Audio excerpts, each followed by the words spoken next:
αρχοντικό κοντού χτίστηκε το 1900 από τον Ιταλό μηχανικό Ευαρίστο Ντε Κήρικο, ο οποίος είχε αναλάβει την κατασκευή του σιδηροδρομικού δικτύου για το τρενάκι του Πηλίου και ήταν ο πατέρας του γνωστού ζωγράφου Τζιόρτζιο Ντε Κήρικο. Πριν την εγκατάσταση της οικογένειας Κοντού στο καινούργιο αρχοντικό, 3 από τα παιδιά τους πέθαναν από φυματίωση μέσα σε μικρό χρονικό διάστημα.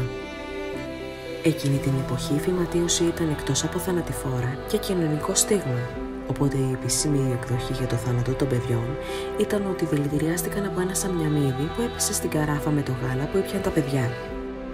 Στο παλιό νεκροταφείο του Βόλου, ο οικογενειακός τάφος των Κοντών διακοσμείται από ένα συγκλονιστικό γλυπτό, όπου απεικονίζεται μια ταπετσαρία με την καράφα χωρίς να λείπει το σαμιαμίδι.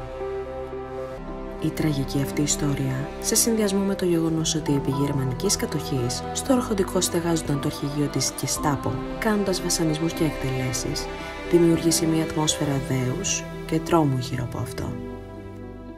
Η ατμόσφαιρα αυτή ενισχύθηκε και από άλλες νεότερες, εφάνταστες ιστορίες, με αποτέλεσμα σήμερα το αρχοντικό Κοντού να θεωρείται ένα από τα πιο στοιχειωμένα σπίτια της Ελλάδας.